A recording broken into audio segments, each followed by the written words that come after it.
नमस्कार। टुडे उत्तराखंड में आपका बहुत बहुत स्वागत है। मैं हूं गीतिका पांडे। हमारे प्यारे राज्य उत्तराखंड से जुड़ी हुई खबरों को जानने के लिए टुडे उत्तराखंड को सब्सक्राइब करें और उत्तराखंड के किस जिले से ये वीडियो देख रहे हैं कमेंट बॉक्स में हमें जरूर बताएं। स्वच्छता रैंकिंग में गिरावट से सीएम धामी नाराज, प्रदेश भर में अभियान चलाने के दिए निर्देश। राष्ट्रीय स्वच्छ सर्वेक्षण में उत्तराखंड के निकायों की फीके प्रदर्शन से मुख्यमंत्री पुष्कर सिंह धामी नाराज हैं। उन्होंने शनिवार को बैठक कर निर्देश दिए कि जन सहभागिता से स्वच्छता अभियान वापस व्यापक स्तर पर चलाया जाए। सीएम ने दून, हरिद्वार, रुद्रपुर, हल्द्वानी व कोटद्वार नगर निगमों की स्वच्छता रैंकिंग सुधार को विशेष योजना बनाने के निर्देश भी दिए। बिन बारिश और बर्फबारी के तेवर दिखा रहा मौसम, जानिए उत्तराखंड में कब बरसेंगे बादल। बिन बारिश और बर्फबारी के तेवर दिखा रहा मौसम भले ही शनिवार को सामान्य हो गया, लेकिन कंपकपाती ठंड से राहत नहीं मिली। उधर मौसम वैज्ञानिकों की माने तो बारिश न होने तक सूखी ठंड इसी तरह परेशान करेगी। दूसरे दिन भी कोहरा छाने और पाला पड़ने से शीत दिवस जैसी स्थिति रहेगी। बड़े भाई से मिलकर लौट रहे व्यक्ति की सड़क हादसे में दर्दनाक मौत, अंधेरे में गड्ढे में गिरी बाइक। उत्तराखंड में खतीमा के छिनकी गांव में अपने बड़े भाई से मिलकर वापस सितारगंज लौट रहे एक बाइक सवार व्यक्ति की रास्ते में दुर्घटना में मौत हो गई। बताया जा रहा है कि अंधेरे में उनकी बाइक अनियंत्रित होकर सड़क किनारे गड्ढे में जा घुसी। मौत की खबर से परिवार में कोहराम मच गया। जानकारी के अनुसार घटना शनिवार देर रात की है। सितारगंज निवासी एकपाल सिंह 52 वर्षीय पुत्र चरण सिंह छिनकी गांव निवासी अपने बड़े भाई जगजीत सिंह और उनके परिवार से मिलने के लिए आए हुए थे। शाम को वो बाइक से वापस सितारगंज लौट रहे थे, लेकिन वो घर नहीं पहुंचे। रात भर काफ़ी खोजबीन के बाद उनका पता नहीं चल सका। श्रीपुर पिछवा के पास रविवार सुबह के समय कुछ लोग सड़क पर टहल रहे थे, तभी उनको सड़क के नीचे मोबाइल के बजने की आवाज़ आई। बहादुरी के लिए उत्तराखंड की 2 जाबाज सेना मेडल से सम्मानित, जाने इनकी शौर्य गाथा। अदम्य साहस और बहादुरी के लिए उत्तराखंड के 2 जाबाज पिथौरागढ़ के मेजर हितेश खरायत और बागेश्वर के मेजर प्रशांत भट्ट को वीरता के लिए सेना मेडल से सम्मानित किया गया है। लखनऊ छावनी में आयोजित मध्य कमान अलंकरण समारोह 2024 में दोनों जाबाजों को सेना मेडल दिया गया। सम्मान कार्यक्रम के अवसर पर 8 वीरता पुरस्कार और 11 विशिष्ट सेवा पुरस्कार प्रदान किए। साथ ही 17 इकाइयों को उनकी पेशेवर उत्कृष्टता के लिए general officer commanding in chief unit प्रशंसा के साथ साथ 5 सूर्य कमांड ट्रॉफी भी प्रदान की गई। रात को सो रहे थे 3 लोगों पर गुलदार ने किया हमला, 2 गंभीर घायल शादी समारोह में शामिल होने पहुंचे थे। खटीमा ग्राम सभा भुड़ाई में सो रहे 3 लोगों पर गुलदार ने हमला कर दिया। इनमें से गुलदार के हमले से 2 लोग गंभीर रूप से घायल हो गए। एक को पैर में खरोंच और हल्की चोट के निशान हैं। सूचना पाकर परिवार वालों ने ग्रामीणों की मदद से घरेलू उपचार कर उन्हें नागरिक अस्पताल खटीमा में भर्ती करवाया।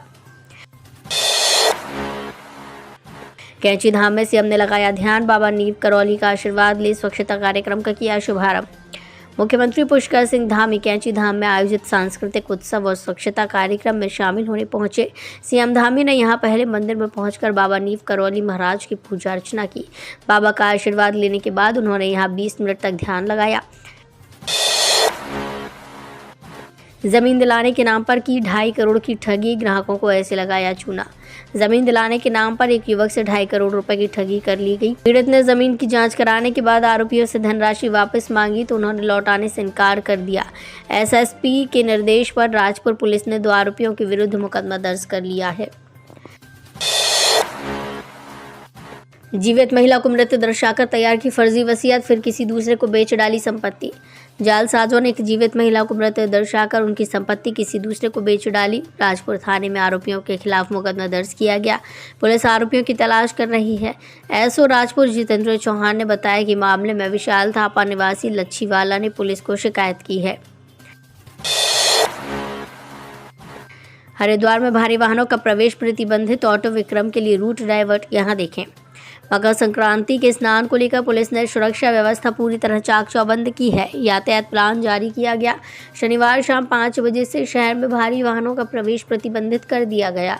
रविवार शाम 6 बजे तक भारी वाहनों की नो एंट्री रहेगी। बाहरी राज्यों से आने वाले वाहनों के लिए पार्किंग स्थल और रूट निर्धारित किया गया है। एसएसपी प्रमेंद्र सिंह डोभाल ने पुलिस अधिकारियों को यातायात प्लान का पालन कराने के निर्देश दिए हैं। ऋषिकेश कर्णप्रयाग रेल लाइन 11 स्टेशनों के 400 मीटर दायरे में निर्माण पर रोक, फ्री जोन घोषित। आवास विभाग ने ऋषिकेश कर्णप्रयाग रेल लाइन पर आने वाले 11 स्टेशनों के 400 मीटर दायरे में सभी तरह के निर्माण पर रोक लगा दी है। इस संबंध में कैबिनेट ने निर्णय लिया था, जिसका अब आवास विभाग ने आदेश जारी कर दिया है।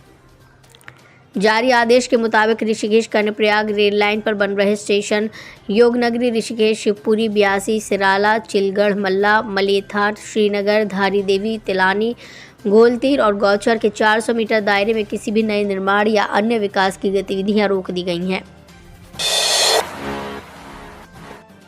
जुर्माने का भी नहीं पड़ा असर, लग चुका 52 करोड़ का फाइन, फिर भी काम में नहीं आई तेजी।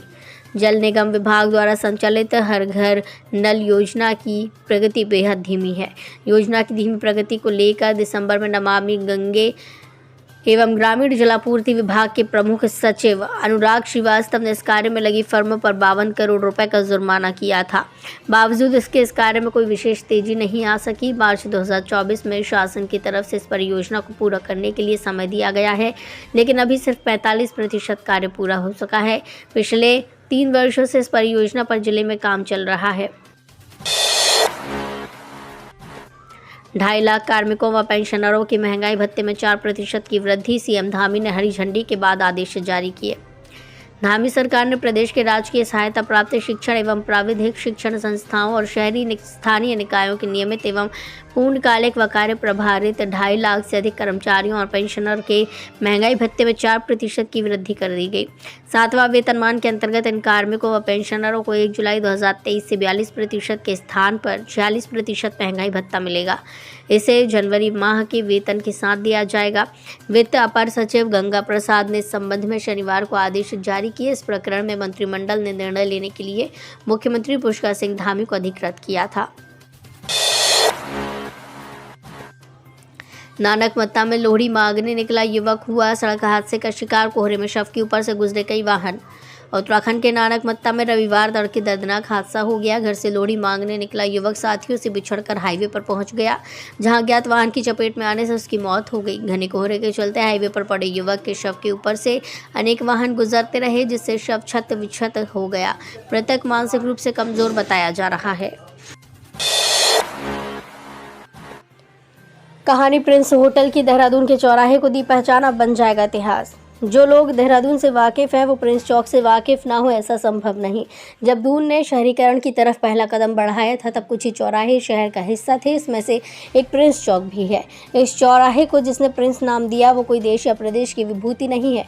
इस चौराहे को अपना नाम होटल प्रिंस ने दिया। वर्ष 1964 में जब ये होटल खुला तो नागरिकों की जुबान पर प्रिंस चौक का नाम गहराता चला गया।